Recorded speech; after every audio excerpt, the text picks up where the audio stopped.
توفیق الحمد للہ الملک الجبار الواحد القہار واشہد ان لا الہ الا اللہ وحدہ لا شریک لہ رب السماوات والارض وما بینہما العزیز الغفار وصلی اللہ علی النبی المصطفى المختار وعلی آلہ وصحبہ الاخیار اما بعد رب اشرح لی صدری ویسر لی امری واحلل عقدۃ من لسانی یفقہوا قولی اللہم انفعنا بما علمتنا وعلمنا ما ينفعنا وزدنا علما۔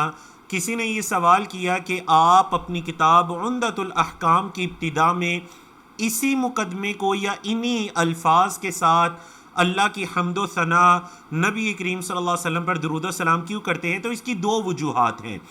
پہلی وجہ یہ ہے کہ جن کی ہم کتاب پڑھ رہے ہیں، امام عبد الغنی المقدسی رحمہ اللہ، عمدۃ الاحکام ان کی کتاب جو ہم پڑھ رہے ہیں آج کل، انہوں نے اپنی اس کتاب کا آغاز اسی مقدمے کے ساتھ کیا ہے۔ اور دوسری وجہ یہ ہے کہ اس مقدمے کی خاص بات یہ ہے کہ اس کے اندر اللہ کی توحید کی جو 3 اقسام ہیں وہ تینوں ذکر ہیں۔ ایک، اللہ کی الوہیت کہ عبادت اسی کی ہونی چاہیے، ربوبیت کہ وہی خالق اور مالک ہے اور مختار کل ہے، اور اسماء و صفات۔ تو ماشاءاللہ یہ تینوں کی تینوں جو توحید کی قسمیں ہیں نا، وہ اس مختصر خطبے کے اندر ذکر ہیں۔ تو ان دو وجوہات کی بنا پر ہم نے یہ ارادہ کیا اللہ کی توفیق سے کہ اپنی پوری کتاب کی ابتدا اسی خطبے کے ساتھ کی جائے، جو انشاءاللہ ہم گناہگاروں کے لیے اللہ کی توحید پر استقامت کا بھی باعث ہو، اور امام عبد الغنی المقدسی رحمہ اللہ کے لیے ایک صدقہ جاریہ اور اجر و ثواب بھی ہو کہ آج سے 300 سال پہلے انہوں نے اپنی کتاب کا آغاز جن الفاظ سے کیا، جس خطبے سے کیا، آج ہم دین کے طالب علم بھی اسی خطبے کو آگے لے کر چل رہے ہیں۔ تو اللہ رب العزت ہم سب سے قبول و منظور فرمائے۔ بات چل رہی تھی کتاب الصلاۃ، نماز کی کتاب۔ تو دیکھیں ترتیب کتنی اچھی ہے۔ پہلے کتاب الطہارہ تھی، کتاب الطہارہ کے اندر وضو، غسل، پانی، کون سا پاک ہے کون سا نہیں، خواتین کے احکام و مسائل، پاکی کے احکام و مسائل کو بیان کرتے کرتے ہم نے کتاب الصلاۃ کو شروع کیا۔ اب جب کتاب الصلاۃ کو شروع کیا تو پھر اسی ترتیب سے ہم نماز کے احکام و مسائل کو پڑھ رہے ہیں۔ ابھی تک ہم نے نماز شروع نہیں کی، نماز کو ہم شروع کریں گے آنے والے سیشن میں۔ آج کے سیشن کے اندر جو 3 مسائل یا 3 چیپٹرز کو ہم نے پڑھنا ہے، پہلا چیپٹر ہم نے پڑھنا ہے باب استقبال القبلہ، قبلے کی طرف رخ کرنے کا بیان۔ دوسرا ہم نے پڑھنا ہے باب اقامت الصفوف، ظاہر بات ہے فرض نماز سے پہلے صفیں بھی کھڑی ہوتی ہیں تو صفیں کیسے سیدھی ہوں گی۔ اور تیسرا باب جو ہم نے پڑھنا ہے وہ ہے باب الامامہ، کہ امام کو کن چیزوں کا خیال رکھنا چاہیے۔ تو یہ 3 ابواب ہم پڑھیں گے تو انشاءاللہ پھر آنے والا سیشن اللہ کی توفیق سے ہم نماز کے طریقے کے ساتھ شروع کر سکیں گے۔ تو ہم کہہ سکتے ہیں کہ نماز سے پہلے جن چیزوں کا خیال رکھنا ہوتا ہے، آج ہم ان چیزوں کو مکمل کر دیں گے انشاءاللہ۔ تو آنے والا سیشن ہم نماز کے طریقے سے شروع کریں گے۔ تو نماز کی شروط میں سے ایک شرط یہ بھی ہے کہ نماز کے وقت انسان کا رخ قبلے کی جانب ہونا چاہیے۔ یہ بولے کیا ہے نماز کی شروط۔ اب نماز کی شرط کیا ہے؟ جیسے کہ طہارت نماز کی شرط ہے، اسی طرح قبلے کی طرف رخ کرنا یہ بھی نماز کی شرط ہے۔ نماز کے وقت کا داخل ہونا یہ بھی نماز کی شرط ہے۔ تو علماء کرام کہتے ہیں، فقہائے اعظام کہتے ہیں کہ شرط اس کو کہتے ہیں کہ جب وہ پائی جائے تو عبادت بھی پائی جائے گی، اور اگر وہ شرط نہیں پائی جا رہی تو عبادت بھی نہیں پائی جا رہی۔ مثال کے طور پر اگر کوئی جان بوجھ کر قبلے کی طرف رخ نہیں کرتا تو اس کی نماز بھی نہیں ہے۔ قبلے کی طرف رخ ہے تو نماز بھی ہے، قبلے کی طرف رخ نہیں ہے تو نماز بھی نہیں ہے۔ اسی طرح طہارت، وضو کرنا، یا اگر غسل فرض ہے تو غسل کرنا، اگر یہ شرط پائی جا رہی ہے، وضو ہے تو نماز بھی ہے، وضو نہیں ہے تو نماز بھی نہیں ہے۔ یہ مطلب ہوتا ہے شرط کا۔ سمجھ آ گئی نا؟ تو باب استقبال القبلہ، قبلے کی طرف متوجہ ہونا، قبلے کی طرف رخ کرنا۔ اور اس کے اندر حدیث لے کر آئے ہیں حضرت عمر بن خطاب کے بیٹے حضرت عبداللہ بن عمر رضی اللہ عنہما کی کہ ان رسول اللہ صلی اللہ علیہ وسلم کان یسبح علی ظہر راحلتہ، اللہ کے رسول صلی اللہ علیہ وسلم نماز پڑھ لیا کرتے تھے اپنی سواری کی پیٹھ پر، حیث کان وجہہ، جہاں کہیں بھی اس کا چہرہ ہوتا، سواری یا سواری کی پیٹھ پر آپ صلی اللہ علیہ وسلم نماز پڑھ لیا کرتے تھے جہاں کہیں آپ صلی اللہ علیہ وسلم کا چہرہ ہوتا، یومیع برأسہ، اپنے سر سے اشارہ کیا کرتے، وَكَانَ ابْنُ عُمَرَ رضی اللہ عنہما یفعلہ، اور حضرت عبداللہ بن عمر بھی ایسے ہی کیا کرتے تھے. بولے جی، حضرت عبداللہ بن عمر بھی ایسے ہی کیا کرتے تھے. وفی روایتن، اور ایک روایت ہے، کان یوتر علی بعیرہ، کہ آپ صلی اللہ علیہ وسلم وطر پڑھ لیا کرتے تھے اپنی بعیر پر، اپنے اونٹ پر ہی وطر پڑھ لیا کرتے تھے. ولی مسلمین، اور امام مسلم کی روایت کے اندر کیا الفاظ ہیں، غیر انہ لا یصلی علیہ المکتوبہ، صحابی کہتے ہیں سوائے اس کے کہ آپ صلی اللہ علیہ وسلم فرض نماز نہیں پڑھا کرتے تھے. سواری پر نماز پڑھنے کا یہ مطلب ہے کہ آپ صلی اللہ علیہ وسلم فرائض کو نہیں ادا کیا کرتے تھے. وللبخاری، اور امام بخاری کے الفاظ کیا ہیں، الا الفرائض، سوائے فرائض کے، سوائے فرائض کے. تو کیا پتہ چلا، نفل نماز اللہ کے رسول صلی اللہ علیہ وسلم سواری پر پڑھ لیا کرتے تھے. اب چلتے ہیں حدیث کے مسائل کی طرف، فوائد کی طرف. سب سے پہلے تو جو ابتدا میں یہ الفاظ آئے نا، کان یسبح علی ظہر راحلتہ، آپ صلی اللہ علیہ وسلم اپنی سواری کی پیٹھ پر نماز پڑھ لیا کرتے تھے. حالانکہ الفاظ تو ہیں یسبح، یسبح کا مطلب کیا ہوتا ہے، تسبیح بیان کرنا، لیکن یہاں پر اس سے کیا مراد لیا جا رہا ہے، نماز. سمجھ آئی؟ تو عربی زبان کا ایک قاعدہ ہے جز بول کر کل مراد لینا، کیونکہ تسبیح کے بغیر نماز مکمل نہیں ہوتی. تو پتہ چلا رکوع سجود کی تسبیحات یا نماز کی شروع کی تسبیحات، سبحانک اللہم، یہ جو تسبیح ہے یہ نماز کا حصہ ہے. اب اس حصے کو بول کر پوری نماز مراد لیا گیا. سمجھا گی نا؟ جس طرح کہ عرب کہا کرتے تھے میں 2 سجدے کر کے آیا. کیا مطلب 2 سجدے کر کے؟ مطلب میں نوافل پڑھ کر آیا. ٹھیک ہے، سجدہ بول کر پوری رکعت مراد لے لیا کرتے. تو یہاں پر تسبیح بول کر پوری نماز کو مراد لیا گیا. آپ صلی اللہ علیہ وسلم تسبیح کرتے اپنی سواری کی پیٹھ پر، مطلب نماز پڑھ لیا کرتے تھے اپنی سواری کی پیٹھ پر جہاں بھی آپ صلی اللہ علیہ وسلم کا چہرہ مبارک ہوتا.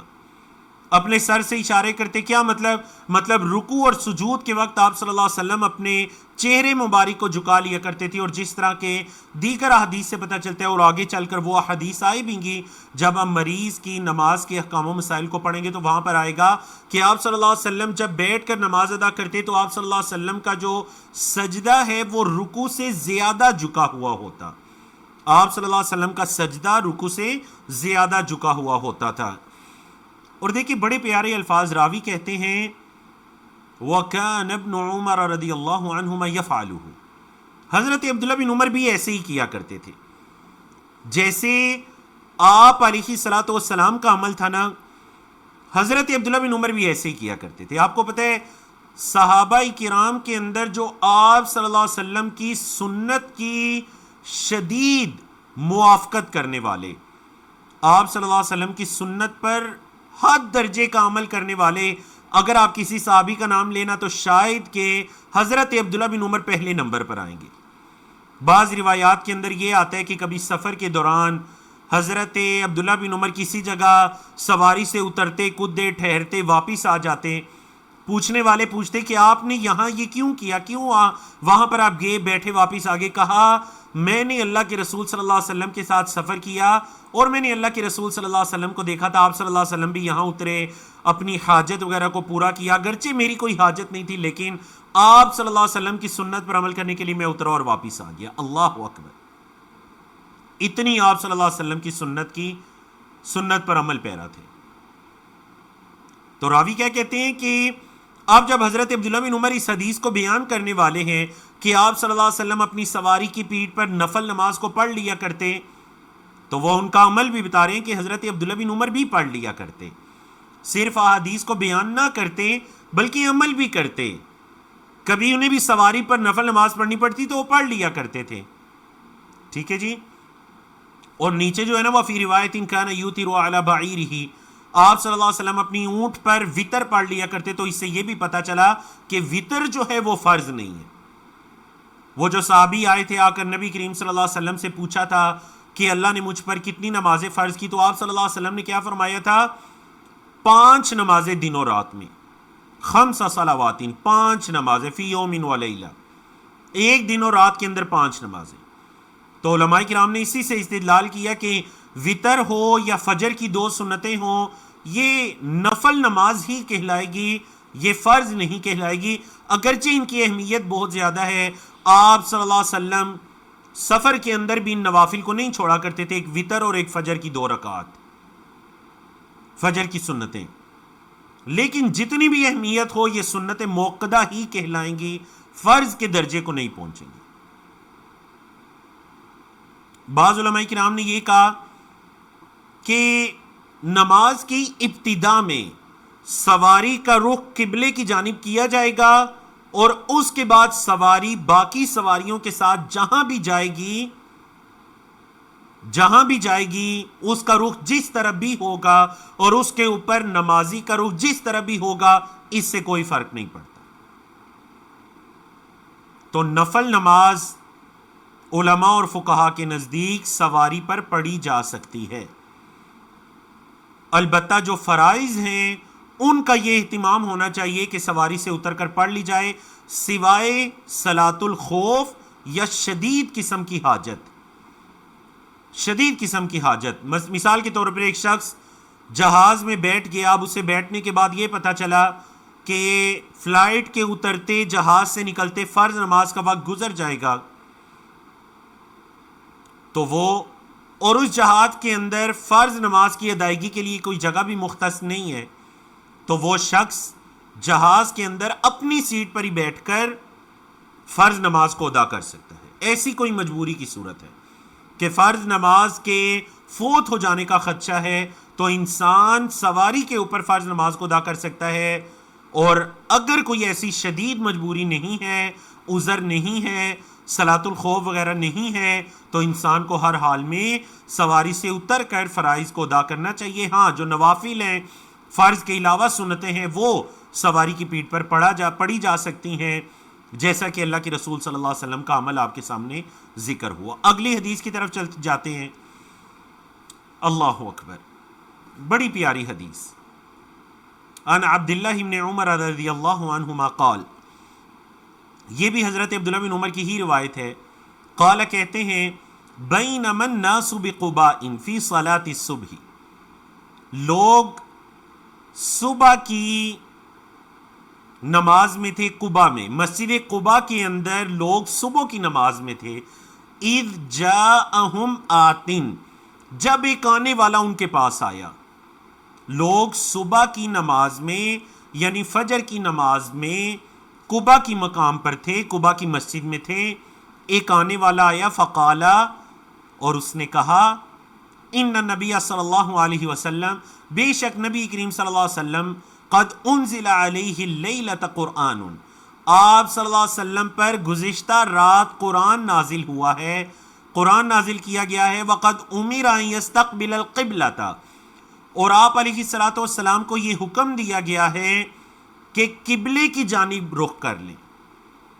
آپ صلی اللہ علیہ وسلم کو یہ حکم دیا گیا ہے کہ قبلے کی جانب رخ کر لیں۔ فاستقبلوها، اور اس نے نمازیوں کو کیا بتایا کہ تم بھی قبلے کی جانب رخ کر لو۔ وَكَانَتْ وُجُوهُهُمْ إِلَى الشَّامِ، اور وہ جو نمازی تھے ان کے چہرے شام کی جانب تھے، مطلب بیت المقدس کی جانب۔ فَاسْتَدَارُوا إِلَى الْكَعْبَةِ، تو وہ پھر گئے کعبہ کی طرف، بولیں جی وہ کعبہ کی طرف پھر جاتے ہیں۔ اب دیکھیں ذرا بات کو سمجھیں، اللہ کے رسول صلی اللہ علیہ وسلم مکہ مکرمہ کے اندر بھی بیت المقدس کی طرف ہی رخ کر کے نماز ادا کیا کرتے تھے، لیکن بیت المقدس کی طرف رخ ایسے کرتے ہیں کہ بیچ میں بیت اللہ بھی آ جاتا، تو قبلۃ اللہ یعنی بیت اللہ کی طرف بھی رخ ہے اور بیت المقدس کی طرف بھی رخ ہے۔ اب جب آپ صلی اللہ علیہ وسلم ہجرت کر کے مدینہ منورہ تشریف لاتے ہیں، مسجد نبوی کے اندر نمازوں کی ادائیگی شروع ہوتی ہے، تو اگر آپ صلی اللہ علیہ وسلم بیت المقدس کی طرف رخ کرتے ہیں تو بیت اللہ بالکل آپ کی پچھلی طرف ہو جاتا ہے، بیت اللہ کی طرف رخ کرتے ہیں تو بیت المقدس پیٹھ کی طرف ہو جاتا ہے. اور آپ صلی اللہ علیہ وسلم کی شدید خواہش تھی کہ قبلہ کو، قبلۃ المسلمین کو بیت المقدس سے بیت اللہ کی طرف پھیر دیا جائے. دیکھیں دونوں اللہ کے گھر ہیں، دونوں اللہ کے گھر ہیں، اس میں کوئی شک نہیں ہے. ایک کی تعمیر کرنے والے حضرت ابراہیم، ان کے بیٹے حضرت اسماعیل ہیں بیت اللہ کی تعمیر کرنے والے مسجد حرام، دوسرے کی تعمیر کرنے والے حضرت اسحاق ہیں. اب نبی کریم صلی اللہ علیہ وسلم میں ایک تو یہ ہے کہ مکہ مکرمہ آپ صلی اللہ علیہ وسلم کی جائے پیدائش ہے اور مکہ سے آپ کو شدید محبت تھی. جب ہجرت کرنی پڑی تو آپ صلی اللہ علیہ وسلم مکہ کی طرف مڑ مڑ کر دیکھ رہے ہیں اور فرما رہے ہیں اے مکہ تو میرے نزدیک اس روئے زمین پر سب سے زیادہ پسندیدہ ہے، اور اگر تیری قوم کے لوگ مجھے یہاں سے نہ نکالتے تو میں کبھی بھی نہ نکلتا. اللہ اکبر، اتنی شدید آپ صلی اللہ علیہ وسلم کی مکہ سے محبت. اللہ اکبر. اور جن لوگوں کو مکہ چھوڑنا پڑتا ہے یقیناً ان کے علم میں یہ بات ہوتی ہے. اور آپ اتفاق دیکھیے اللہ اکبر کہ گزشتہ ہفتے بالکل اسی وقت جس وقت میں یہ آپ کی کلاس کا وقت ہے، بالکل اسی وقت میں ہم مکہ مکرمہ کو چھوڑ کر مدینہ منورہ کی طرف رخ کیے ہوئے تھے. تو مکہ کو چھوڑنا یہ کوئی آسان بات نہیں ہے. دل ایک مرتبہ بیٹھتا ہے، بیٹھتا اس وجہ سے ہے کہ اب اللہ ہی بہتر جانتا ہے کہ دوبارہ اللہ کب مکہ کا دیدار، عمرے کی عبادت نصیب کرے. اللہ اکبر. تو نبی کریم صلی اللہ علیہ وسلم کی شدید تمنا تھی کہ مسلمانوں کا قبلہ بیت المقدس سے بیت اللہ کی طرف پھیر دیا جائے، یہاں تک کہ قرآن مجید نازل ہو جاتا ہے سورۃ البقرہ کے اندر دوسرے پارے کی ابتدا میں بھی تفصیل کے ساتھ قبلے، تحویل قبلہ کے احکام و مسائل موجود ہیں، آپ وہاں پر دیکھ سکتے ہیں. تو جب نبی کریم صلی اللہ علیہ وسلم پر وحی نازل ہوئی مدنی دور کی بالکل ابتدا میں، ہجرت کے پہلے سال مسلمانوں کا قبلہ، یا دوسرے سال بعض روایات کے مطابق کچھ ماہ کے بعد 14 اور بعض دیگر اقوال بھی ہیں، جب مسلمانوں کا قبلہ بیت المقدس سے بیت اللہ کی طرف پھیر دیا جاتا ہے تو یہ عصر کی نماز سے پہلے کا وقت تھا جب آپ صلی اللہ علیہ وسلم پر یہ وحی نازل ہوئی. آپ صلی اللہ علیہ وسلم نے عصر کی نماز بیت اللہ کی طرف رخ کر کے ادا کی. آپ کے علم ہے کہ مدینہ منورہ کے اندر ایک مسجد ہے جس کا نام ہے قبلتین. تو ایک صحابی آپ صلی اللہ علیہ وسلم کے ساتھ نماز ادا کرنے کے بعد جب قبلتین مسجد کے پاس سے گزرے تو دیکھا وہاں پر کچھ لوگ بیت المقدس کی طرف رخ کر کے نماز ادا کر رہے تھے. آپ صلی اللہ علیہ وسلم کے ان صحابی نے انہیں بتایا کہ میں نے اللہ کے رسول صلی اللہ علیہ وسلم کے ساتھ نماز ادا کی ہے، مسلمانوں کا قبلہ بیت المقدس سے بیت اللہ کی طرف پھیر دیا گیا. وہ الگ واقعہ ہے، وہ مسجد قبلتین کا واقعہ ہے. اور یہ جو واقعہ ہے یہ مسجد قباء کا ہے. مسجد قباء میں خبر پہنچتی ہے فجر کی نماز میں. مطلب کوئی ایسے صحابی جنہوں نے گزشتہ دن میں آپ صلی اللہ علیہ وسلم کے ساتھ مغرب یا عشاء یا کوئی نماز ادا کی ہوگی، اب اگلے دن جو فجر کی نماز انہیں قباء میں ادا کرنے کا موقع ملتا ہے تو وہ جا کر قباء والوں کو بتاتے ہیں کہ نبی کریم صلی اللہ علیہ وسلم پر گزشتہ شام میں جو قرآن نازل ہوا اس کے مطابق قبلے کو بیت المقدس سے بیت اللہ کی طرف پھیر دیا گیا. تو جو قباء کے نمازی تھے انہوں نے بھی اپنے چہروں کو بیت المقدس سے بیت اللہ کی جانب پھیر لیا. ٹھیک ہے جی.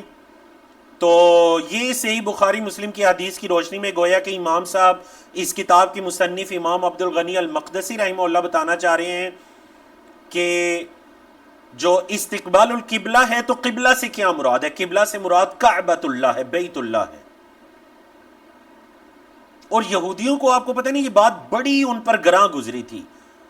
انہوں نے یہ کہا کہ یہ جو نبی ہے نا انہوں نے ہر کام میں ہماری مخالفت کرنی ہے. پہلے بیت المقدس کی طرف رخ کر کے نماز ادا کرتے تھے، ہم یہودی بھی بیت المقدس کی طرف رخ کر کے نماز ادا کرتے ہیں، اور اب دیکھو انہوں نے اس میں بھی ہماری مخالفت کی ہے، بیت اللہ کی طرف رخ کر کے نماز ادا کرنے لگے۔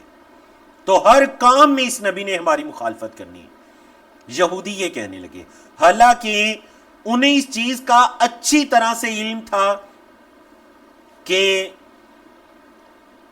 جو آخری نبی آنے والے ہیں، جنہیں وہ اپنی کتابوں میں پڑھ چکے تھے، اچھی طرح سے پہچانتے تھے، ان کے اوصاف بھی پہچانتے تھے، ان کی کتابوں میں یہ بھی لکھا تھا کہ آخری نبی جو ہیں وہ اپنے قبلے کو بیت المقدس سے بیت اللہ کی طرف پھیریں گے۔ انہیں اس چیز کا اچھی طرح سے پتا تھا، لیکن اس کے باوجود چونکہ حسد اور بغض کی بنا پر کہ نبی کریم صلی اللہ علیہ وسلم بنی اسرائیل میں سے کیوں نہیں ہے، حضرت یعقوب اور حضرت اسحاق کی اولاد میں سے کیوں نہیں ہے، اور جناب اسماعیل کی اولاد سے کیوں آئی جو مکہ میں آباد تھی، اس حسد اور بغض کی بنا پر وہ ایمان نہیں لائے اور آپ صلی اللہ علیہ وسلم کو نہیں مانا، حالانکہ انہیں یقین ہو گیا تھا کہ آپ صلی اللہ علیہ وسلم سچے نبی ہیں اور آخری نبی ہیں جن کا ہماری کتابوں میں تذکرہ ہے، وہ آ چکے ہیں۔ عن انس بن سیرین، حضرت انس بن سیرین کہتے ہیں استقبلنا انس رضی اللہ عنہ حین قدم من الشام، ہم نے حضرت انس کا استقبال کیا جب حضرت انس شام سے واپس آئے، جب حضرت انس شام سے آئے تو ہم نے ان کا استقبال کیا، تو کیا ہوا فلقیناہ بعین التمر، تو عین التمر جو نامی جگہ ہے نا، ہم وہاں پر حضرت انس سے ملے۔ ابن سیرین یہ تابعین میں سے ہیں، تو یہ کس کا استقبال کریں؟ آپ صلی اللہ علیہ وسلم کے صحابی حضرت انس کا، نہ صرف صحابی بلکہ حضرت محمد صلی اللہ علیہ وسلم کے خادم حضرت انس، ان کا استقبال کر رہے ہیں عین التمر نامی جگہ پر۔ فرأیتہ یصلی، تو حضرت انس بن سیرین کہتے ہیں کہ میں نے حضرت انس بن مالک کو دیکھا کہ وہ نماز پڑھے تھے علی حمار، اپنے گدھے پر، یعنی کہ اپنی سواری پر نماز ادا کر رہے تھے، ووجہہ من ذی الجانب، اور ان کا چہرہ اس طرف تھا۔ کیا مطلب اس طرف؟ مطلب یہ کہ وہ جو راوی بیان کر رہے ہیں حضرت انس، ان کا چہرہ قبلے کی جانب ہوگا نا، تو انہوں نے اپنے بائیں ہاتھ سے اشارہ کیا کہ اس طرف، یعنی کہ عن یسار القبلہ، یعنی کہ قبلے کی دائیں طرف۔ ان کا چہرہ قبلے کی طرف نہیں تھا، وہ اپنی سواری پر نماز ادا کر رہے تھے، ان کا چہرہ قبلے کی طرف نہیں تھا بلکہ اس طرف تھا، مطلب قبلے کی بائیں طرف۔ فقلت، تو میں نے کہا حضرت انس سے، رأیتک تصلی لغیر القبلہ، اے آپ صلی اللہ علیہ وسلم کے صحابی حضرت انس، میں نے آپ کو دیکھا، رأیتک، میں نے آپ کو دیکھا، تصلی، آپ نماز پڑھ رہے تھے، لغیر القبلہ، قبلے کے علاوہ کسی اور طرف۔ فقالا، تو حضرت انس کہتے ہیں لولا انی رأیت رسول اللہ صلی اللہ علیہ وسلم یفعلہ لم افعلہ، اگر میں نے آپ علیہ الصلوۃ والسلام کو ایسے کرتے نہ دیکھا ہوتا کہ آپ صلی اللہ علیہ وسلم ایسے کر رہے ہیں تو میں کبھی ایسے نہ کرتا، اگر میں نے آپ صلی اللہ علیہ وسلم کو ایسے کرتے نہ دیکھا ہوتا تو میں کبھی ایسا نہ کرتا۔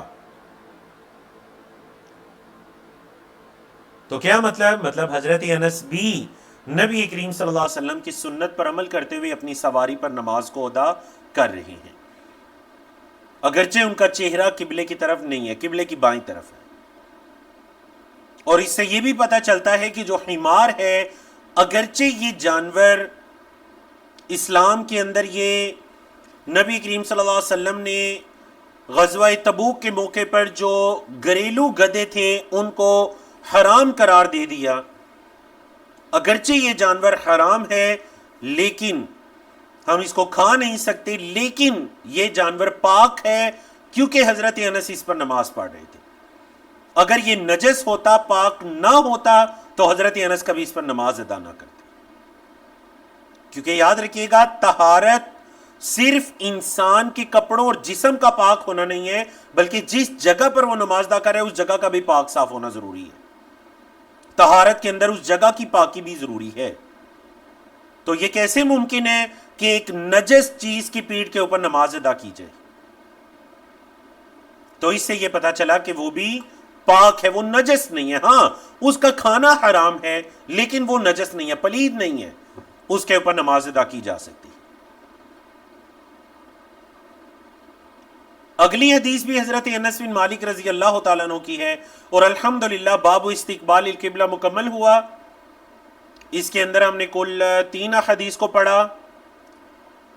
اب آتے ہیں جی باب الصفوف. دیکھیے نا, نماز سے پہلے کے مسائل بیان ہو رہے ہیں. باب الصفوف, صفوں کو سیدھا کرنے یا صفوں کا بیان, صفوں کا بیان. اور یہ بھی حضرت انس کی روایت ہے کہ عن انس بن مالک رضی اللہ عنہ قال, حضرت انس بن مالک کی روایت ہے, کہتے ہیں قال رسول اللہ صلی اللہ علیہ وسلم, اللہ کے رسول صلی اللہ علیہ وسلم نے فرمایا, سووا صفوفکم, سیدھا کرو اپنی صفوں کو. سووا, سیدھا کرو, صفوفکم, اپنی صفوں کو. صف ان کی جمع ہے صفوف. اپنی صفوں کو سیدھا کرو. کیوں؟ فَإِنَّ تَسْوِيَةَ الصَّفِّ, کیونکہ صف کا, بے شک صف کا سیدھا کرنا, من تمام الصلاۃ, نماز کے مکمل کرنے میں سے ہے. کیونکہ صف کا سیدھا کرنا نماز کے مکمل کرنے میں سے ہے. نماز کا مکمل کرنا یہ ہے کہ صف کو سیدھا کیا جائے. مطلب اگر صف سیدھی نہیں ہے تو نماز بھی مکمل نہیں ہے. ٹھیک ہے جی. تو آپ کے علم میں ہے نا کہ جب آپ لوگوں نے حج عمرے کے سفر میں بھی دیکھا ہوگا, اور جو عرب ممالک میں رہنے والے ہیں انہوں نے ایسے بھی دیکھا ہوگا کہ وہاں پر جو ائمہ ہیں نماز پڑھانے والے, وہ جب نماز کھڑی ہونے لگتی ہے, اپنے مصلی پر جاتے ہیں, تو وہ یہ الفاظ کہتے ہیں, سووا صفوفکم.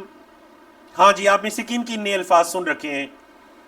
سووا صفوفکم فَإِنَّ تَسْوِيَةَ الصَّفِّ مِن تَمَامِ الصَّلَاةِ. تو پتہ چلا یہ الفاظ کہنا آپ صلی اللہ علیہ وسلم کی سنت ہے. آج ہم نے اس سنت کو بالکل ترک کر دیا. ہمارے ائمہ کو بالکل پتہ ہی نہیں ہوتا کہ جی نماز سے پہلے یہ الفاظ بھی کہنے ہیں. بعض اوقات بندہ یہ کہہ سکتا ہے جی سب بالکل صحیح تھی, اس وجہ سے میں نے نہیں کہا. صف اگرچہ صحیح ہے پھر بھی الفاظ کہیے, کیونکہ آپ صلی اللہ علیہ وسلم کی سنت ہے. صحابہ کی صفیں بھی بالکل, اکثر اوقات میں صحابہ کی صفیں بالکل صحیح ہوا کرتی تھیں, لیکن آپ صلی اللہ علیہ وسلم پھر بھی یہ تلقین کیا کرتے تھے, سووا صفوفکم فإن تسویۃ الصف من تمام الصلاۃ. ٹھیک ہے جی.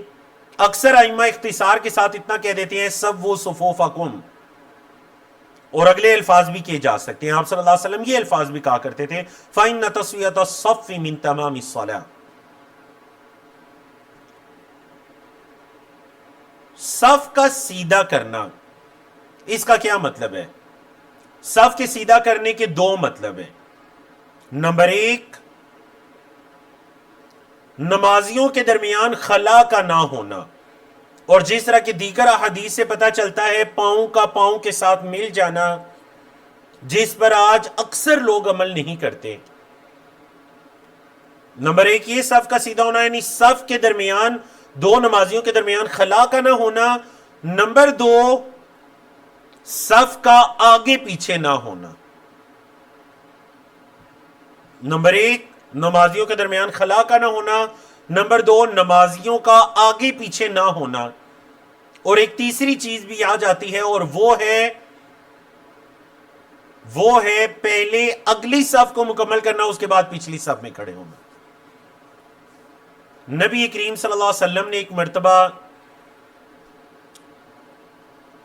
صحابہ کرام سے یہ فرمایا تھا کہ الا تصفون کما تصف الملائکۃ عند ربها, ویسے صف کیوں نہیں بناتے جیسے کہ فرشتے اللہ کے ہاں صف بناتے ہیں.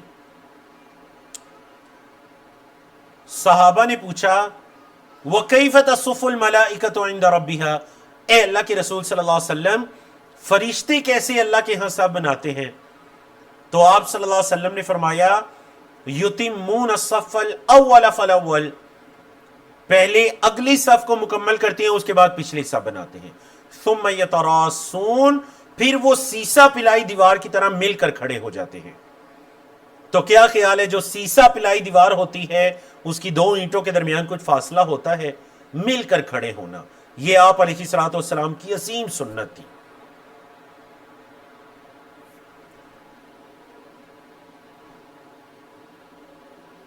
اگلی حدیث پڑھیے، باب وہی چاہ رہے، باب الصفوف، صفوں کا بیان۔ عن النعمان بن بشیر رضی اللہ عنہما قال، حضرت نعمان بن بشیر رضی اللہ تعالیٰ عنہما سے روایتیں کہتے ہیں، سمعت رسول اللہ صلی اللہ علیہ وسلم یقول، میں نے اللہ کے رسول صلی اللہ علیہ وسلم سے سنا، فرما رہے تھے، لَتُسَوُّنَّ صُفُوفَكُمْ، البتہ تم ضرور سیدھا کرو گے اپنی صفوں کو، او لَيُخَالِفَنَّ اللَّهُ بَيْنَ وُجُوهِكُمْ، یا پھر اللہ تمہارے چہروں کے درمیان مخالفت ڈال دے گا۔ تم ضرور سیدھا کرو گے اپنی صفوں کو، اگر نہیں سیدھا کرو گے تو پھر اللہ تمہارے درمیان اختلاف ڈال دے گا، مخالفت ڈال دے گا۔ اللہ اکبر، کتنی پیاری سنت۔ آج ہم یہ کہہ سکتے ہیں، اس بات کے کہنے میں کوئی شک و شبہ نہیں کہ مسلمانوں کے جو آپس میں بہت زیادہ اختلاف ہو چکے ہیں، ان اختلافات کے مختلف اسباب میں سے ایک سبب یہ بھی ہے کہ وہ نمازوں کے اندر صفیں سیدھی نہیں کرتے۔ دو نمازیوں کے درمیان بعض اوقات اتنا خلا ہوتا ہے کہ کوئی تیسرا نمازی کھڑا ہو سکتا ہے۔ جب ان کی صفوں کے درمیان اتنا خلا ہوگا، دو نمازیوں کے درمیان اتنا خلا ہوگا، تو پھر ان کے دل کیسے ایک ہو سکتے ہیں؟ تو دو ہی صورتیں ہیں، یا تم اپنی صفوں کو سیدھا کرو گے، یا پھر اللہ رب العزت تمہارے دلوں میں ایک دوسرے کی مخالفت ڈال دے گا۔ والی مسلمین، اور امام مسلم کے الفاظ کیا ہیں، کان رسول اللہ صلی اللہ علیہ وسلم یسوی صفوفنا، تھے اللہ کے رسول صلی اللہ علیہ وسلم ہماری صفوں کو سیدھا کرتے، حتیٰ یہاں تک کہ کأنما یسوی بہ القداح، ایسے لگتا جیسے تیر کو سیدھا کر رہے ہیں، جیسے تیر کے اندر کوئی کسی قسم کی ٹیڑھا پن نہیں چھوڑا جاتا تاکہ تیر صحیح طرح سے اپنے نشانے کو ہٹ کرے، تو آپ صلی اللہ علیہ وسلم ایسے ہماری صفوں کو سیدھا کیا کرتے۔ حتی رآ، یہاں تک کہ آپ صلی اللہ علیہ وسلم نے دیکھا، ان قد عقلنا، یہ کہ ہم سمجھ گئے ہیں۔ آپ صلی اللہ علیہ وسلم نے دیکھا کہ ہم سمجھ گئے ہیں، ہمیں صفوں کو سیدھا کرنا آ گیا ہے۔ ثم خرج یوما، پھر ایک دن آپ صلی اللہ علیہ وسلم نکلے، فقام، تو آپ صلی اللہ علیہ وسلم کھڑے ہوئے، مطلب اپنے مصلی امامت پر، حتی کاد یکبر، قریب تھا کہ آپ صلی اللہ علیہ وسلم تکبیر کہہ دیتے، بولے قریب تھا کہ آپ صلی اللہ علیہ وسلم تکبیر کہہ دیتے۔ فرآ رجلا، آپ صلی اللہ علیہ وسلم نے ایک شخص کو دیکھا، بادیا صدرہ، کہ اس کا سینہ آگے نکلا ہوا ہے، بادیا ظاہر ہے اس کا سینہ، تو پتہ چلا دو نمازیوں کے درمیان خلا کو ہی سر پر کرنا ضروری نہیں ہے، بلکہ نمازیوں کے سینے بھی بالکل برابر ہونے چاہیے، یہ نہیں کہ ایک آگے کھڑا ہے ایک پیچھے کھڑا ہے۔ تو ایک شخص کو دیکھا کہ اس کا سینہ سب سے باہر نکلا ہوا ہے۔ فقال، تو آپ صلی اللہ علیہ وسلم نے فرمایا، عباد اللہ، اللہ کے بندو، لَتُسَوُّنَّ صُفُوفَكُمْ، البتہ تم ضرور اپنی صفوں کو سیدھا کرو گے، او لَيُخَالِفَنَّ اللَّهُ بَيْنَ وُجُوهِكُمْ، یا البتہ اللہ ضرور تمہارے چہروں کے درمیان مخالفت ڈال دے گا۔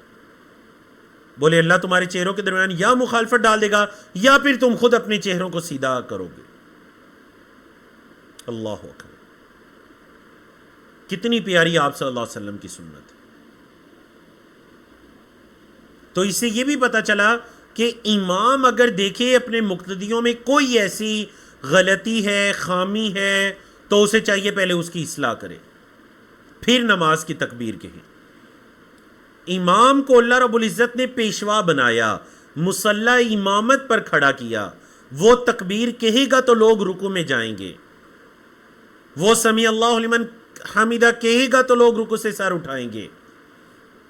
اس کی ذمہ داریوں میں یہ ذمہ داری بھی شامل ہے کہ وہ صفوں کو صحیح کروائے، بولے وہ صفوں کو صحیح کروائے، لوگوں کو تلقین کرے ہر نماز میں، خاص کر جو بڑی جامع مسجدیں ہیں جن میں کئی صفیں ہوتی ہیں، ان میں تلقین کرے کہ صفوں کو بالکل برابر کیجئے، جو زبان وہ لوگ سمجھتے ہیں اس زبان کے اندر صفوں کو برابر کیجئے،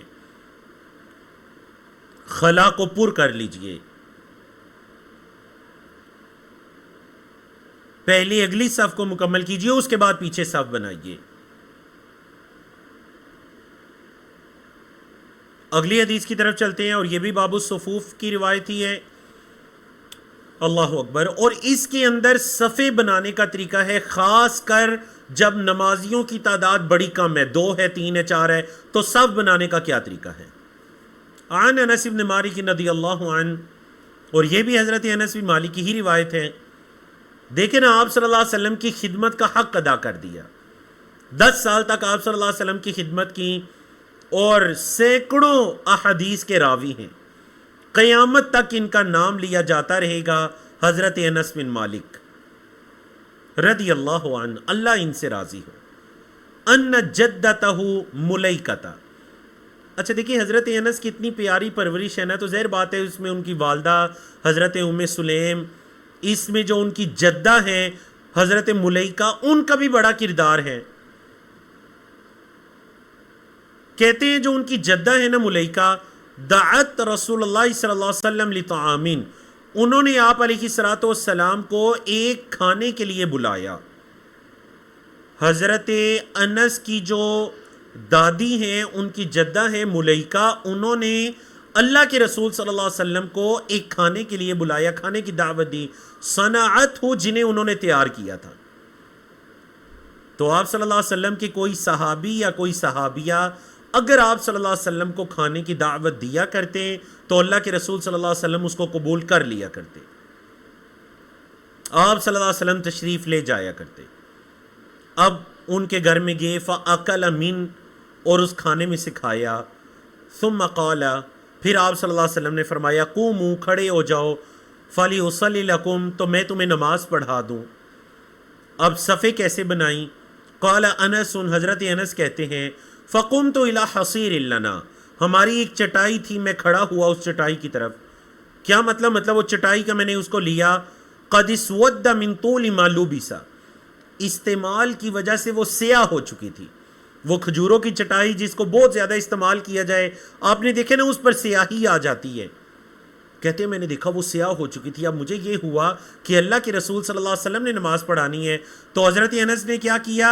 کہتے ہیں فَنَضَحْتُهُ بِمَاءٍ، میں نے اس پر پانی چھڑک لیا. چلے کچھ تو صاف ہو، میں نے اس پر پانی چھڑک لیا. فقام علیہ رسول اللہ صلی اللہ علیہ وسلم، اللہ کے رسول صلی اللہ علیہ وسلم اس پر کھڑے ہو گئے. وَصَفَفْتُ أَنَا وَالْيَتِيمُ وَرَاءَهُ، اب میں اور ایک یتیم تھے، ہم دونوں نے نبی کریم صلی اللہ علیہ وسلم کے پیچھے صف بنا لی. والعجوز، اور جو میری دادی تھی ملیکہ، من ورائنا، وہ ہمارے پیچھے تھی. فصلی لنا رکعتین، تو نبی کریم صلی اللہ علیہ وسلم نے ہمیں 2 رکعت پڑھائیں. نفل نماز آپ صلی اللہ علیہ وسلم نے ان کے گھر میں جماعت کروائی تھی. ثم انصرف، پھر آپ صلی اللہ علیہ وسلم تشریف لے گئے. سمجھا گی نا آپ کو؟ تو اگر مرد و خواتین ہیں، تعداد میں کم ہیں، مطلب مرد 3 ہیں، بچوں یا مرد کو ملا کر اگر وہ 3 لوگ ہیں اور پھر خواتین ہیں، تو امام کو آگے کھڑا ہونا چاہیے، اس کے پیچھے مردوں کی صف ہونی چاہیے اور اس کے پیچھے عورتوں کی صف ہونی چاہیے، چاہے اکیلی عورت ہے. اب دیکھیں یہاں پر حضرت انس کی دادی ہیں، بزرگ خاتون ہے، لیکن اس کے باوجود حضرت انس کے ساتھ نہیں کھڑی ہو رہی، کیونکہ شریعت کے اندر یہی ہے کہ مردوں کی صفیں اگلی ہوتی ہیں اور عورتوں کی صفیں پچھلی ہوتی ہیں. تو حضرت ملیکہ پیچھے کھڑی ہوئی تیسری صف میں. اور اگر صرف 2 مرد حضرات ہیں، چاہے ایک بچہ اور ایک مرد ہے، 2 ہی لوگ ہیں اور باقی خواتین ہیں، چاہے ایک خاتون ہے یا زیادہ ہیں، تو پھر کیا ہوگا؟ پہلی صف کے اندر امام اور امام کی دائیں طرف وہ دوسرا شخص کھڑا ہو جائے گا مرد، اور خاتون اس کے پیچھے کھڑی ہو جائے گی. اور اگر صرف ایک ہی مرد اور ایک ہی خاتون ہے تو پھر مرد امام بن جائے گا، آگے کھڑا ہو جائے گا، خاتون پیچھے کھڑی ہو جائے گی. سمجھا گی نا آپ کو مختلف صورتیں؟ وَلِمُسْلِمٍ، امام مسلم کی کیا الفاظ ہیں جی؟ ان رسول اللہ صلی اللہ علیہ وسلم صلی بہ وبأمہ، اللہ کے رسول صلی اللہ علیہ وسلم نے انہیں اور ان کی والدہ کو نماز پڑھائی. مطلب حضرت انس اور ان کی والدہ کو نماز پڑھائی. فَأَقَامَنِي عَنْ يَمِينِهِ، تو اللہ کے رسول صلی اللہ علیہ وسلم نے مجھے اپنے دائیں طرف کھڑا کیا. اب یہ اور واقعہ ہے، اس کے اندر کون کون ہے؟ نبی کریم صلی اللہ علیہ وسلم، حضرت انس اور حضرت انس کی والدہ ام سلیم. تو ادھر کھڑے ہو گئے نبی کریم صلی اللہ علیہ وسلم، دائیں طرف کھڑے ہو گئے حضرت انس، اور پیچھے کھڑی ہوگی ان کی والدہ. وَأَقَامَ الْمَرْأَةَ خَلْفَنَا، عورت کو ہمارے پیچھے کھڑا کیا. سمجھا کہ نا آپ کو؟ اب یہاں پر حدیث کے اندر جس یتیم کا ذکر ہے، حضرت انس کہہ رہے ہیں میں نے اور یتیم نے سب بنا لی، تو یتیم سے مراد کون ہے؟ قیلہ ہوا دمیرہ. یہ کتاب کے مصنف امام عبد الغنی المقدسی رحمہ اللہ فرماتے ہیں کہ یتیم سے مراد یہاں حضرت دمیرہ رضی اللہ تعالیٰ عنہ ہیں، اور وہ حضرت حسین بن عبداللہ بن دمیرہ کے دادا تھے. حضرت حسین کے دادا تھے حضرت دمیرہ. اگلی حدیث کی طرف چلتے ہیں، اور یہ باب الصفوف، صفوں کا جو باب چل رہا ہے یہ اس کی آخری حدیث ہے. انا عبداللہ بن عباس رضی اللہ عنہما قال، حضرت عبداللہ بن عباس رضی اللہ تعالیٰ عنہما کی روایت ہے، قال کہتے ہیں بت عند خالتی میمونہ رضی اللہ عنہا، میں نے اپنی خالہ میمونہ رضی اللہ تعالیٰ عنہ کے ہاں رات گزاری. میں نے اپنی خالہ حضرت میمونہ رضی اللہ تعالیٰ عنہ کے ہاں رات گزاری، جو کہ ام المومنین ہے حضرت میمونہ. فقام النبی صلی اللہ علیہ وسلم یصلی من اللیل، نبی کریم صلی اللہ علیہ وسلم رات کو اٹھے نماز پڑھنے کے لیے. نبی کریم صلی اللہ علیہ وسلم رات کو اٹھے نماز پڑھنے کے لیے. اب یقیناً یہ دن تھا حضرت میمونہ کا، تو نبی کریم صلی اللہ علیہ وسلم ان کے پاس رات گزار رہے ہیں. اب حضرت میمونہ کی جو بانجے ہیں حضرت عبداللہ، وہ بھی اپنی خالہ کے گھر ہیں. تو حضرت عبداللہ ہی بیان کر رہے ہیں کہ آپ کو پتہ ہے نا، حضرت عبداللہ بن عباس کا نبی کریم صلی اللہ علیہ وسلم سے پتہ چلا اس حدیث کے مطابق ڈبل رشتہ ہو گیا. تو چلیں جو ایک ہی میسیج کے اندر دونوں رشتے صحیح لکھ کر بھیجیں گے، دیکھتے ہیں وہ کون ہیں. چیٹ کے اندر جواب دیجئے یا کمنٹس کے اندر لکھیے. ایک ہی چیٹ کے اندر دونوں رشتے لکھتے ہیں، الگ الگ نہیں. ٹھیک ہے، حضرت عبداللہ کے نبی کریم صلی اللہ علیہ وسلم کے ساتھ دو رشتے کون سے ہوں گے؟ تو کہتے ہیں جی فقمت عن یسارہ، تو میں آپ صلی اللہ علیہ وسلم کی بائیں جانب کھڑا ہو گیا. مطلب یہ امام کھڑے اور میں آپ کی بائیں جانب کھڑا ہو گیا. فاخذ برأسی، تو نبی کریم صلی اللہ علیہ وسلم نے میرے سر سے پکڑا. فاقامنی عن یمینہ، تو آپ صلی اللہ علیہ وسلم نے مجھے اپنے دائیں طرف کھڑا کر لیا. اور جس طرح کی دیگر حدیث سے پتہ چلتا ہے کہ آپ صلی اللہ علیہ وسلم نے انہیں پتہ ہے کیسے پکڑ کے کھڑا کیا تھا. آپ صلی اللہ علیہ وسلم نے انہیں ایسے ان کے سر سے پکڑا بائیں طرف سے، اور انہیں گھما کر پچھلی جانب سے اپنے دائیں طرف کھڑا کیا. مطلب آگے سے نہیں گھمایا، پیچھے سے گھما کر اپنی دائیں طرف کھڑا کیا. تو اس سے علماء کرام نے یہ بھی کہا، ایک تو یہ مسئلہ پتہ چل گیا کہ اگر دو لوگ ہیں جماعت کے ساتھ نماز پڑھیں گے تو جو مقتدی ہے وہ امام کی دائیں طرف کھڑا ہوگا جب وہ دونوں مرد ہیں. اگر مرد اور عورت ہیں، چاہے میاں بیوی ہیں، تو وہ آگے پیچھے کھڑے ہوں گے، مرد آگے اور عورت پیچھے.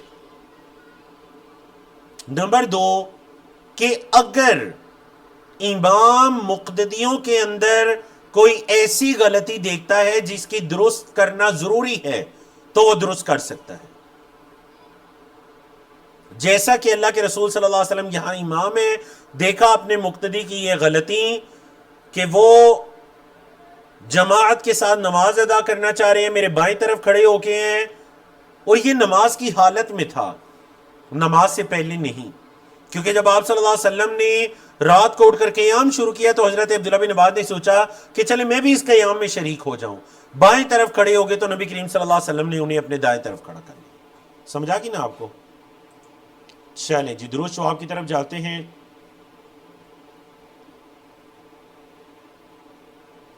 ایک میسج میں دونوں لکھنے تھے، ٹھیک ہے جی.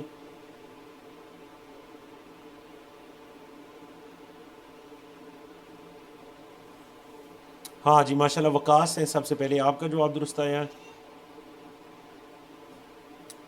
اچھا اکثر لوگ پتہ نہیں میرے بولنے میں کوئی غلطی ہوگی واللہ عالم، اکثر لوگ کزن کیوں لکھ رہے ہیں؟ کزن کیسے ہو گئے؟ حضرت میمونہ ان کی خالہ ہیں، اور حضرت میمونہ نبی کریم صلی اللہ علیہ وسلم کی زوجہ ہیں. سمجھ آئی؟ تو کیا رشتہ ہوا؟ نبی کریم صلی اللہ علیہ وسلم ان کے خالو ہوئے، اور دوسرا رشتہ آپ صلی اللہ علیہ وسلم کے چچا زاد. ایک آپ صلی اللہ علیہ وسلم کے کزن چچا زاد اور دوسرے آپ صلی اللہ علیہ وسلم ان کے خالو. مطلب آپ یہ بھی لکھ سکتے تھے کہ آپ صلی اللہ علیہ وسلم کی زوجہ کے بانجے. سمجھا گئی نا؟ ہاں بالکل یہ جواب بھی ٹھیک ہے. بالکل سالی کا بیٹا. جی بالکل ماشاءاللہ یہ جواب بھی ٹھیک ہے. ٹھیک ہے ماشاءاللہ. بہت ماشاءاللہ لوگوں کے جوابات درست ہیں. اسفر عالم صاحب کا جواب بھی درست ہے. بھائی لیکن سگے بھائی نہیں، چچا کا بیٹا. ٹھیک ہے ماشاءاللہ. مدثر عباسی آپ کا جواب بھی درست ہے. اور باقی بھی ماشاءاللہ 22 لوگوں نے جوابات دیے جن میں سے اکثر کے جوابات درست ہیں. چلیے جی الحمدللہ آگے چلتے ہیں. شروع کرتے ہیں جی باب الامامہ. کوشش کرتے ہیں آج اس باب کو مکمل کرتے ہیں کیونکہ جو آنے والا باب ہے نا وہ ہے نماز کے طریقے کا بیان. تو آنے والے باب سے ہم نماز کا طریقہ شروع کریں گے انشاءاللہ. تو آج باب الامامہ کو مکمل کرتے ہیں. شاید کہ 5-7 منٹ کا ٹائم میں آپ سے زائد لوں آپ کی اجازت سے. عن ابی ہریرہ رضی اللہ عنہ عن نبی صلی اللہ علیہ وسلم قال. حضرت ابو ہریرہ رضی اللہ تعالیٰ عنہ سے روایت ہے کہ نبی کریم صلی اللہ علیہ وسلم نے فرمایا اما یخشی الذی یرفع رأسہ قبل الامام. کیا وہ نہیں ڈرتا جو اپنے سر کو اٹھاتا ہے امام سے پہلے، ان یحول اللہ رأسہ کہ اللہ بدل دے اس کے سر کو رأس حمار گدھے کے سر سے. کیا اسے یہ ڈر نہیں ہے جو اپنے سر کو امام کے سر سے پہلے اٹھاتا ہے کہ اس کے سر کو اللہ گدھے کے سر سے بدل دے عزکم اللہ. او یجعل صورتہ یا اللہ اس کی شکل کو بدل دے صورت حمار گدھے کی شکل سے. سمجھائیے آپ کو. آپ ذرا مسئلے کو سمجھیے. امام جس طرح کہ آگے والی حدیث میں آ رہا ہے کہ انما جعل الامام لیتم بہ. امام کو بس بنایا ہی اس مقصد کے لیے گیا ہے کہ امام کی اقتداء کی جائے، لوگ اس کی اقتداء میں نماز ادا کریں. امام کے بنائے جانے کا مقصد ہی یہ ہے. امام کی اقتداء کرنا یہ لازم ہے، اور اگر کوئی جان بوجھ کر امام کی اقتداء نہیں کرتا تو اس کی نماز بھی درست نہیں ہے، اور یہ کبیرہ گناہ ہے امام کی مخالفت کرنا. اب امام دیکھیں 3 صورتیں ہیں. ایک یہ کہ امام سے پہلے ہی عمل کر لیا جائے. امام ابھی رکوع میں گیا نہیں، پہلے ہی رکوع میں چلے جائے. دوسری صورت ہے کہ بالکل امام کے ساتھ. پہلی صورت کو عربی زبان میں کہتے ہیں مسابقت. پہلی صورت کو کیا کہتے ہیں؟ مسابقت. سبقت لے جانا، مسابقت امام سے پہلے، یہ بھی جائز نہیں ہے. دوسری صورت ہے موافقت. موافقت کا کیا مطلب ہے؟ بالکل امام کے ساتھ ساتھ، یہ بھی جائز نہیں ہے. مسابقت بھی جائز نہیں ہے، اور امام کی موافقت بالکل اس کے ساتھ ساتھ، یہ بھی جائز نہیں ہے. تیسری ہے امام سے بہت زیادہ لیٹ ہو جانا. مطلب امام ابھی سجدے سے سر اٹھانے والا ہے تو تب مقتدی سجدے میں پہنچا، بہت زیادہ لیٹ ہو جانا، یہ بھی جائز نہیں ہے. 3 صورتیں جائز نہیں ہیں: مسابقت، امام سے سبقت لے جانا، موافقت بالکل امام کے ساتھ ساتھ، اور تاخیر بہت زیادہ لیٹ ہو جانا. اور ایک صورت جائز ہے اور وہ ہے امام کی متابعت. متابعت کا مطلب ہوتا ہے امام کے پیچھے پیچھے چلنا. بولے امام کے پیچھے پیچھے چلنا. امام کے پیچھے پیچھے چلنا.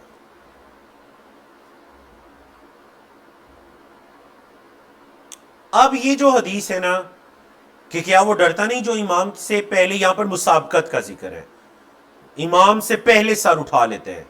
سمجھا کہ نہیں؟ یہ مسابقت کا ذکر ہے. تو کیا اسے یہ ڈر نہیں ہے کہ اللہ اس کے چہرے کو گدھے کے چہرے کے ساتھ بدل دے، یا اس کی شکل کو گدھے کی شکل کے ساتھ بدل دے؟ بعض علماء نے تو کہا یہ ظاہری حدیث ہے، مطلب یہ اللہ کی طرف سے اس پر آزمائش آ سکتی ہے.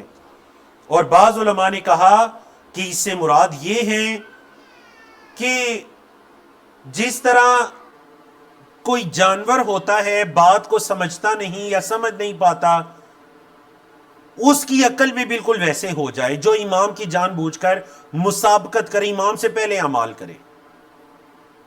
ٹھیک ہے جی.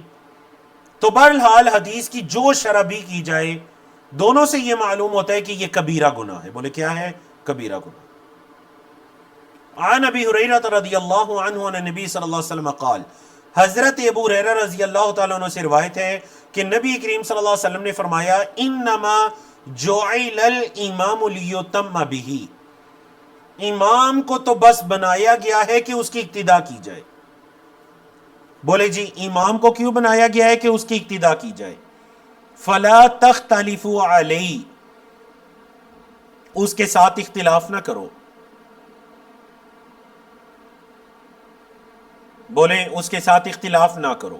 کیا مطلب اختلاف نہ کرو؟ مطلب وہ کچھ اور کر رہے تم کچھ اور کر رہے ہو، ایسے نہ کرو. وہ سجدے میں ہے تم ابھی رکوع میں ہو، یہ امام سے اختلاف ہوگا کہ آپ کا اور امام کا عمل مختلف ہو. امام کو تو اس لیے بنائے گئے کہ اس کی اقتداء کی جائے، تو اس کی مخالفت نہ کرو. فَإِذَا كَبَّرَ فَكَبِّرُوا، جب امام تکبیر کہیں تو تم بھی تکبیر کہو. وَإِذَا رَكَعَ فَارْكَعُوا، اور جب امام رکوع کرے تو تم بھی رکوع کرو. وَإِذَا قَالَ، اور جب وہ کہے سَمِعَ اللَّهُ لِمَنْ حَمِدَ، اللہ نے سن لیا اس کی جس نے اس کی تعریف بیان کی، فَقُولُوا، تو تم کہو رَبَّنَا وَلَكَ الْحَمْدُ، اے ہمارے رب تعریف تو ہے ہی تیرے لیے. وَإِذَا سَجَدَ، اور جب امام سجدہ کرے فَاسْجُدُوا، تو تم بھی سجدہ کرو. وَإِذَا صَلَّى جَالِسًا، اور جب امام بیٹھ کر نماز پڑھے فَصَلُّوا جُلُوسًا أَجْمَعُونَ، تو تم سب بھی بیٹھ کر نماز ادا کرو. بولے تم سب بھی بیٹھ کر نماز ادا کرو. تو امام تو بنایا ہی اس لیے گیا ہے کہ امام کی اقتداء کی جائے. بولے امام کی اقتداء کی جائے، تو امام سے مخالفت نہ کرو. یاد رکھیے گا یہ جو مخالفت ہے نبی کریم صلی اللہ علیہ وسلم نے خود سے اس کی تشریح فرما دی. وہ تکبیر کہے تو تم بھی تکبیر کہو، وہ رکوع کرے تو تم بھی رکوع کرو، وہ سمیع اللہ لمن حمیدہ کہے تو تم اس کے بعد ربنا ولک الحمد کہو، سجدہ کرے تو سجدہ کرو. ٹھیک ہے. اس حدیث کا یہ مفہوم قطعاً نہیں ہے کہ اگر امام ایک سنت پر عمل نہیں کر رہا تو مقتدی کہ جی ہم بھی سنت پر عمل نہیں کریں گے.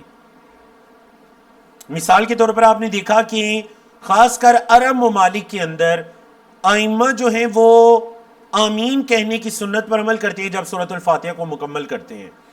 حرمین شریفین کے ائمہ ہیں یا عرب ممالک کے ائمہ ہیں. اب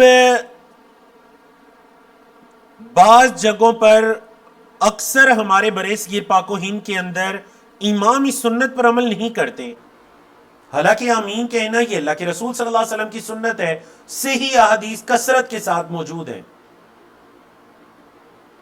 اب کوئی امام یہ کہے کہ چونکہ امام آمین نہیں کہہ رہا اس وجہ سے مقتدی بھی آمین نہیں کہیں گے، تو اس حدیث کا یہ مطلب قطعاً نہیں ہے. اگر امام ایک سنت پر عمل نہیں کر رہا تو مقتدی تو اس پر عمل کریں گے. اس حدیث کا مطلب یہ ہے جو آپ صلی اللہ علیہ وسلم نے خود سے شرح فرما دی. بولے آپ صلی اللہ علیہ وسلم نے جو خود سے شرح فرما دی کہ جب تکبیر کہے تو تم بھی کہو، رکوع کرے تو تم بھی کرو، رکوع سے سر اٹھائے تو تم بھی اٹھاؤ، سجدہ کرے تو تم بھی سجدہ کرو. سمجھا گی نا آپ کو؟ ان عائشہ رضی اللہ عنہ، حضرت عائشہ رضی اللہ تعالیٰ عنہ کی روایت ہے، قالت کہتی ہیں صلی رسول اللہ صلی اللہ علیہ وسلم فی بیتہ وہو شاکن، اللہ کے رسول صلی اللہ علیہ وسلم نے اپنے گھر میں نماز پڑھی اور انہیں شک تھا. بولے آپ صلی اللہ علیہ وسلم کو شک تھا. فصلی جالسا، تو آپ صلی اللہ علیہ وسلم نے بیٹھ کر نماز پڑھی. وصلی وراءہ قوم قیاما، اور لوگوں نے آپ صلی اللہ علیہ وسلم کی ابتدا میں کھڑے ہو کر نماز پڑھی. فاشار الیہم، تو آپ صلی اللہ علیہ وسلم نے انہیں اشارہ کیا ان اجلسوا، کہ بیٹھ جاؤ. فلما انصرف، جب آپ صلی اللہ علیہ وسلم نماز سے پھرے، قال، تو آپ صلی اللہ علیہ وسلم نے فرمایا انما جعل الامام لیتم بہ، امام کو تو بنایا ہی اس لیے گیا ہے کہ اس کی اقتدا کی جائے، بولیں اس کی اقتدا کی جائے۔ فَإِذَا رَكَعَ فَارْكَعُوا، جب وہ رکو کرے تو تم بھی رکو کرو۔ وَإِذَا رَفَعَ فَارْفَعُوا، جب رکو سے سر اٹھائے تو تم بھی سر اٹھاؤ۔ وَإِذَا قَالَ، اور جب وہ کہتا ہے سَمِعَ اللَّهُ لِمَنْ حَمِدَ فَقُولُوا رَبَّنَا وَلَكَ الْحَمْدُ، تو تم کہو رَبَّنَا وَلَكَ الْحَمْدُ۔ وَإِذَا صَلَّى جَالِسًا، اور جب امام بیٹھ کر نماز پڑھے فَصَلُّوا جُلُوسًا أَجْمَعُونَ، تو تم سب کے سب بھی بیٹھ کر نماز پڑھو۔ تو بولو تم سب کے سب بھی بیٹھ کر نماز پڑھو۔ سمجھا گی نا آپ کو؟ تو اس حدیث کے اندر یہ پتا چل گیا کہ امام کی اقتدا کیسے کرنی ہے، امام کی اقتدا کیسے کرنی ہے۔ اور اس حدیث سے یہ بھی پتا چلا، اور اس سے پچھلی حدیث سے بھی، کہ امام نے سمیع اللہ لمن حمیدہ کہنا ہے تو مقتدی نے سمیع اللہ لمن حمیدہ نہیں کہنا، بلکہ مقتدی نے کیا کہنا ہے؟ ربنا ولک الحمد۔ اور یہ الفاظ کہنا ضروری ہے، اور اس کے بعد کے جو الفاظ ہیں حمدن کثیرا طیبا مبارکا فی ملء السماوات وملء الارض وملء ما بینہما وملء ما شئت من شیء بعد، اور اس کے بعد کی دعائیں، یہ نفل ہے، مستحب عمل ہے۔ کوشش کریں ان دعاؤں کو بھی یاد کریں، بڑی پیاری دعائیں ہیں۔ ربنا ولک الحمد، اے ہمارے رب تعریف تو ہے ہی تیرے لیے، حمدن کثیرا مبارکا طیبا مبارکا فی، بہت زیادہ حمد، پاک حمد جس میں کثرت سے برکت کی جائے، مبارک حمد ہے اللہ، وہ تو ہے ہی تیرے لیے۔ اللہ اکبر۔ تو اگر آپ چاہتے ہیں نماز میں خشوع خضوع زیادہ ہو تو نماز کے اندر نئی نئی دعائیں پڑھنا شروع کر دیں، ٹھیک ہے جی۔ انا عبداللہ ابن یزید الخطمی الانصاری قال، حضرت عبداللہ بن یزید الخطمی الانصاری سے روایت قالہ کہتے ہیں حدثنی البراء رضی اللہ عنہ، حضرت براء رضی اللہ تعالیٰ عنہ نے مجھے بیان کیا، وَهُوَ غَيْرُ كُذُوبٍ، اور وہ جھوٹے نہیں تھے۔ براء بن عازم نے مجھے بیان کیا اور وہ جھوٹے نہیں تھے، وہ نبی کریم صلی اللہ علیہ وسلم کے سچے صحابی تھے۔ تو بعض اوقات حدیث کے جو راوی ہوتے ہیں وہ حدیث کو بیان کرتے ہوئے جن سے حدیث سنی ہوتی ہے ان کی سچائی کو بھی بیان کر دیتے ہیں، اور بڑی اچھی عادت ہے۔ قال، کہتے ہیں حضرت براء، کان رسول اللہ صلی اللہ علیہ وسلم اذا قال، اللہ کے رسول صلی اللہ علیہ وسلم جب یہ کہتے سمیع اللہ لمن حمیدہ لم یحنی احد منا ظہرہ، تو کوئی بھی ہم میں سے اپنی پیٹھ کو نہ جھکاتا، حتی یقع رسول اللہ صلی اللہ علیہ وسلم ساجدن، یہاں تک کہ اللہ کے رسول صلی اللہ علیہ وسلم سجدے کی حالت میں واقع ہو جاتے۔ جب تک آپ صلی اللہ علیہ وسلم سجدے میں نہ گر پڑتے کوئی ہم میں سے اپنی پیٹھ کو نہ اٹھاتا، نہ جھکاتا۔ ہاں، جب آپ صلی اللہ علیہ وسلم اپنی پیٹھ کو جھکا لیتے، آپ صلی اللہ علیہ وسلم سجدے کی حالت میں گر پڑتے، ثم نقع سجودا بعدہ، پھر ہم آپ صلی اللہ علیہ وسلم کے بعد سجدے کی حالت میں گر پڑتے۔ سمجھا گئی نا؟ تو اس سے یہ پتا چلا کہ یہ نہیں کہ امام اگر رکوع سے اٹھا سجدے کی طرف جھکتے ہوئے ابھی اس کے منہ سے اللہ، لفظ اللہ کا بالکل ابتدائی آواز نکلی تو مقتدی اس سے پہلے سجدے میں گر پڑے، نہیں۔ صحابہ کہتے ہیں پہلے نبی کریم صلی اللہ علیہ وسلم سجدے میں گر پڑتے، یقع رسول اللہ صلی اللہ علیہ وسلم ساجدن، آپ صلی اللہ علیہ وسلم سجدے کی حالت میں گر پڑتے تو پھر ہم سجدے کی حالت میں گر پڑتے آپ صلی اللہ علیہ وسلم کے بعد۔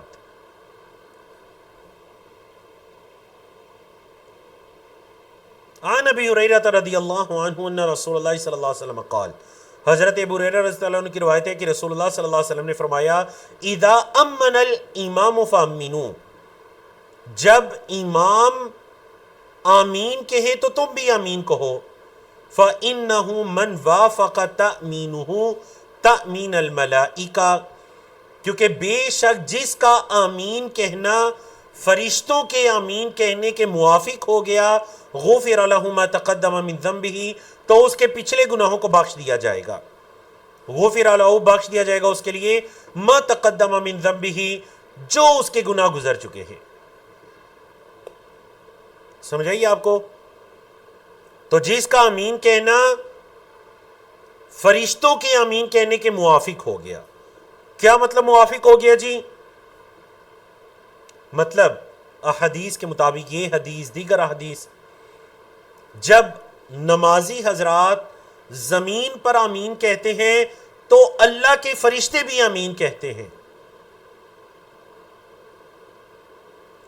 اب جن نمازیوں کی آمین فرشتوں کی آمین کے موافق ہو گئی، اس نمازی کے پچھلے گناہوں کو بخش دیا جاتا ہے۔ کتنی پیاری آپ صلی اللہ علیہ وسلم کی سنت، ٹھیک ہے جی۔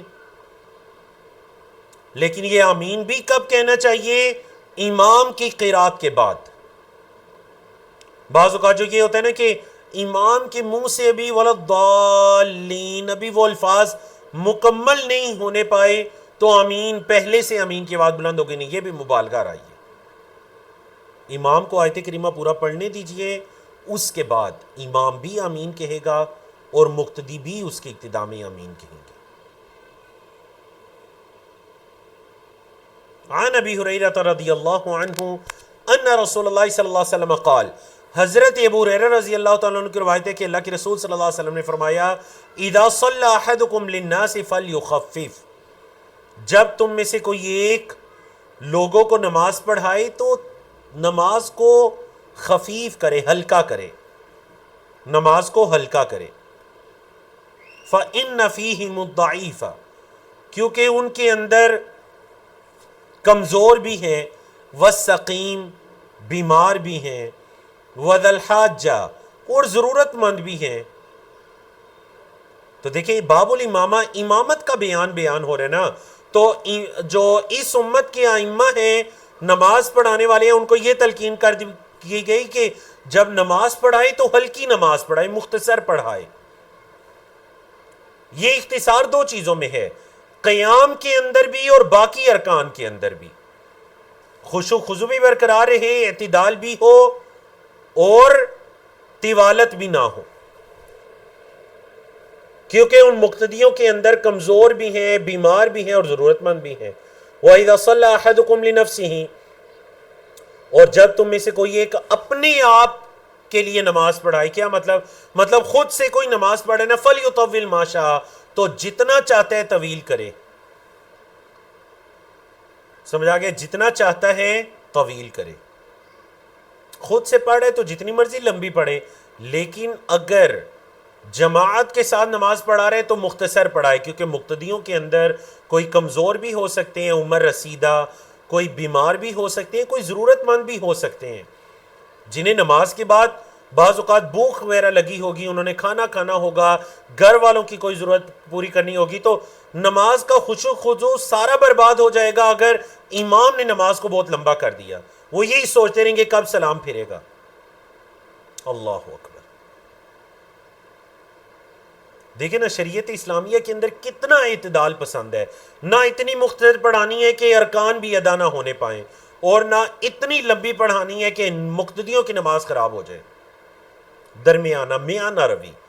نبی کریم صلی اللہ علیہ وسلم نے فرمایا نا، خیر الامور اوسطھا، سب سے بہترین معاملات یا کام وہ ہیں جو درمیانے ہیں، نہ کمی نہ زیادتی، درمیانہ۔ ہماری امت تو ہے ہی امت وسطا، درمیانی امت، معتدل امت۔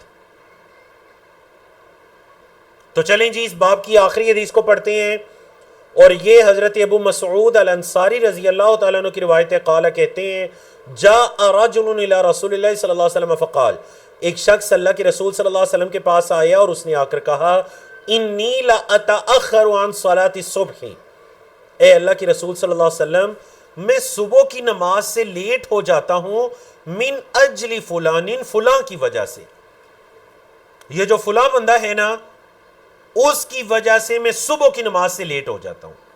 آپ کو پتہ ہے کہ وہ جو صحابی آئے تھے نا آدمی، انہوں نے اس کا نام لیا تھا کہ وہ کون سے امام ہیں، لیکن بعد کے جو راوی ہیں انہوں نے ان کا نام نہیں لیا، وہ لمبی نماز پڑھانے والے کون تھے؟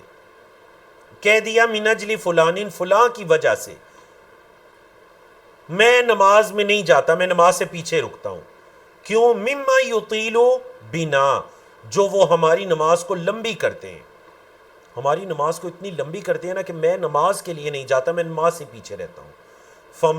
راوی کیا کہتے ہیں جی؟ فما رأیت النبی صلی اللہ علیہ وسلم غاضبا، حدیث کے راوی، اس کو روایت کرنے والے ابو مسعود الانصاری کہتے ہیں میں نے نبی کریم صلی اللہ علیہ وسلم کو نہیں دیکھا کہ آپ صلی اللہ علیہ وسلم غصے ہوئے ہوں فی موعظۃ، کسی نصیحت میں، قط کبھی بھی، اشد مما غضب یومئذ، جتنا کہ اس دن آپ صلی اللہ علیہ وسلم غصے ہوئے، جتنا آپ صلی اللہ علیہ وسلم اس دن غصے ہوئے نا، کبھی میں نے نہیں دیکھا کہ آپ صلی اللہ علیہ وسلم اتنے غصے ہوئے ہوں. فقالا، تو آپ صلی اللہ علیہ وسلم نے فرمایا یا ایھا الناس، اے لوگو، ان منکم منفرین، بے شک تم میں نفرت دلانے والے ہیں، متنفر کرنے والے ہیں، لوگوں کو اپنے آپ سے دور کرنے والے ہیں. فَأَيُّكُمْ أَمَّ النَّاسَ، تو تم میں سے جو کوئی لوگوں کی امامت کروائے، فَلْيُوجِزْ، تو مختصر کروائے. فَإِنَّ مِن وَرَائِهِ الْكَبِيرَ، کیونکہ دیکھیں اس کے پیچھے، امام کے پیچھے کبیر بھی ہیں، یعنی کبیر السن، بڑی عمر والے، وضعیف، کمزور بھی ہیں، وذل حاجہ، اور ضرورت والے بھی ہیں. تو آپ صلی اللہ علیہ وسلم نے اس پر نہ صرف آپ صلی اللہ علیہ وسلم غصے ہوئے، بلکہ آپ صلی اللہ علیہ وسلم نے اس کو متنفر کرنا قرار دیا، لوگوں کو اپنے آپ سے دور کرنا قرار دیا، کہ جب لوگوں کی امامت کروائے تو مختصر کروائے، کیونکہ ان میں بڑی عمر کے بھی ہیں، کمزور بھی ہیں، اور ضرورت مند بھی ہیں. سمجھا گی نا؟ اور بعض دیگر روایات سے پتہ چلتا ہے کہ لمبی نماز پڑھانے والے صحابہ کرام میں، یا جن کی شکایت آپ صلی اللہ علیہ وسلم تک پہنچی، ان میں حضرت معاذ ابن جبل بھی تھے. معاذ ابن جبل، ایک حدیث کے اندر تو آپ نے یہ بھی فرما دیا افتان انت یا معاذ، اے معاذ، کیا آپ لوگوں کو فتنے میں ڈالنے والے ہیں کہ وہ نماز بھی ادا کرنے نہ آئیں جماعت کے ساتھ. تو یہ ہے شریعت اسلامیہ کا اعتدال، کہ آپ صلی اللہ علیہ وسلم نے، یا شریعت اسلامیہ نے اگر کسی کو امامت کے منصب پر کھڑا کیا تو اس کو بھی امامت کے آداب سکھلا دیے. سمجھائی نا آپ کو؟ تو الحمدللہ اللہ کی توفیق سے ہم نے باب الامامہ کو مکمل کیا. تو یہ ایک ہی حدیث ہے، اگرچہ ہم یہ پڑھیں گے نہیں، میں نے صرف آپ کو دکھانے کے لیے سامنے رکھی کہ انشاءاللہ آنے والے سیشن میں ہماری کتاب شروع ہو رہی ہے جی، یا باب شروع ہو رہا ہے، چیپٹر باب صفت صلاۃ النبی صلی اللہ علیہ وسلم، نبی کریم صلی اللہ علیہ وسلم کی نماز کا طریقہ. صحابی کہتے ہیں نبی کریم صلی اللہ علیہ وسلم جب اللہ اکبر کہتے تو کچھ دیر خاموش رہتے، اب اس خاموشی میں کیا پڑھتے، وہ انشاءاللہ اگلے ہفتے ہم جا کر دیکھیں گے. تو آپ سب سے گزارش ہے خود بھی تشریف لائیں، دوسروں کو بھی رغبت دلائیں. اگر آپ یہ چاہتے ہیں کہ کوئی دوسرا شخص ہے جس کی نماز بہتر ہو سکتی ہے، نبی کریم صلی اللہ علیہ وسلم کی نماز کے قریب ہو سکتی ہے، تو دعوت دیجیے، انہیں بھی لائیے. اللہ رب العزت ہم سب کو توفیق عطا کرے. وما توفیقنا الا باللہ. اقول قولی ھذا استغفر اللہ لی وَلَكُمْ وَلِسَائِرِ الْمُسْلِمِينَ مِنْ كُلِّ ذَنْبٍ وَصَلَّى اللَّهُ تَعَالَى عَلَى نَبِيِّنَا مُحَمَّدٍ وَعَلَى آلِهِ وَصَحْبِهِ أَجْمَعِينَ. وَالسَّلَامُ عَلَيْكُمْ وَرَحْمَةُ اللَّهِ وَبَرَكَاتُهُ.